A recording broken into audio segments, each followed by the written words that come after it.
Hai, ketemu lagi sama Pendeta Dengar Curhatmu. Salam sehat untuk kita semua. Semoga kita terhindar dari virus corona dan kiranya Tuhan tetap menyertai kita. Hari ini Pendeta langsung bacakan aja ya. Curhatan teman kita, namanya dia bilang si Y. Oke. Halo Pendeta, boleh aku curhat? Namaku si Y. Jadi aku mau cerita nih Pendeta. Aku udah berumah tangga, jalan 4 tahun nanti bulan Januari. Aku married tanggal 14 Januari 2017. Kami punya anak pertama tanggal 26 Desember 2017. Anak kami ini laki-laki. Terus kemarin pas lahiran dia masuk NICU karena dia sesak nafas. Seminggu di NICU kami bisa pulang. Selama kami pulang, anak kami ini gak pernah sakit, imunisasi pun gak pernah demam.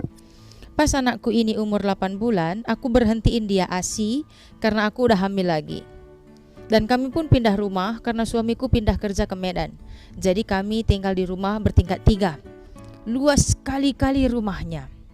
Soalnya X-nya 2. Karena rumah itu rumah tua dan bos suamiku menyuruh kami tinggal di situ.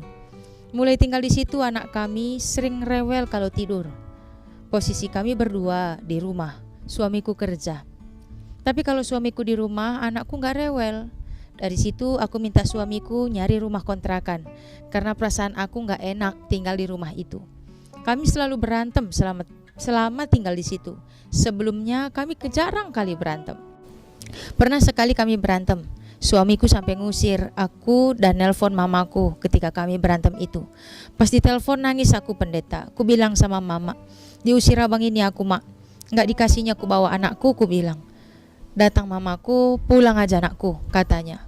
Pulanglah, abangku yang jemput aku pulang ke rumah.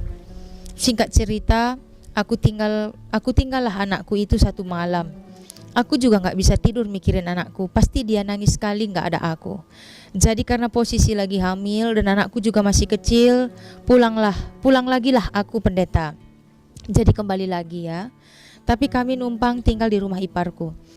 Setelah kejadian itu anak kami sakit demam setiap hari.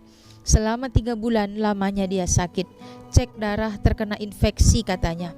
Bolak-balik masuk rumah sakit tapi tak sembuh juga. Sampai akhirnya anak kami dipanggil Tuhan usianya 13 bulan 5 hari. Pendeta ikut berduka cita ya.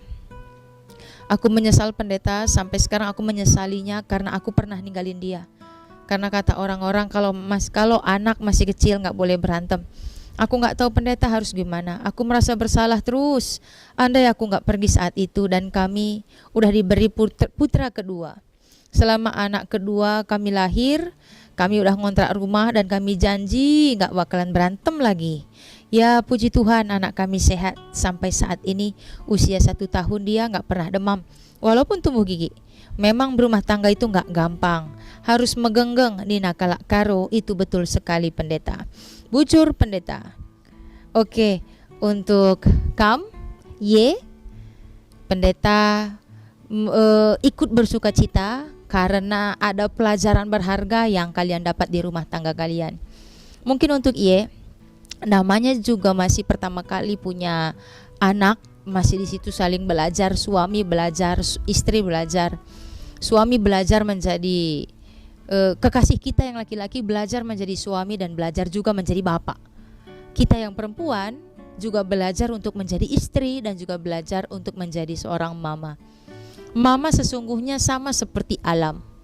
Mama adalah samudera. Mama adalah dunia ini, tempat bertumbuh. Tapi ada kalanya juga sama seperti dunia ini dia akan kering. Begitu juga adanya dengan mama. Mama yang adalah pusat kehidupan, dia bisa juga kering. Kenapa saat suami tidak di rumah, anak rewel menangis? Karena anak kecil dapat merasakan apa yang mamanya rasakan. Saat mamanya lemah, saat mamanya lelah, saat mamanya capek, saat mamanya stres, saat mamanya sedih dan yang lain sebagainya, anak kita tahu apa yang kita rasakan. So, disitulah juga peran bapak. Untuk bapak, ternyata engkau juga diperlukan oleh istrimu. Tidak hanya oleh istrimu, tapi juga dengan anakmu. Tidak hanya diperlukan oleh anakmu, tapi engkau juga sangat diperlukan oleh istrimu. Nah, apa yang sudah diberikan oleh teman kita mungkin jadi pegangan atau jadi pelajaran untuk kita. Memang berumah tangga itu gak gampang. harus megenggeng kata kalak karo, harus suka berjuang, tabah sabar. Nah, untuk kita yang mau membina rumah tangga yang baru, atau yang mau mempunyai anak, atau yang belajar-belajar, enak gak sih rumah tangga? Kiranya ini menjadi tempat untuk kita curhat. Untuk kamu berhentilah menyalahkan diri sendiri. Apa yang berasal dari Tuhan akan kembali kepada Tuhan. Tuhan sudah memberikan. Kedua, untuk kiranya ini juga menjadi buah hati yang harus sangat disayangi. Tuhan berkati untuk dan juga suami dan juga anak yang kecil. Dan untuk teman-teman kita yang punya pengalaman seperti teman kita si atau punya pertanyaan atau tanggapan atau kisah cerita yang lain, silahkan dibagikan untuk kita di alamat Instagram dan Facebook di bawah ini. Tuhan akan berkati kita semua, dan sampai jumpa di acara berikutnya Pendeta Dengar Curhatmu. Tuhan memberkati.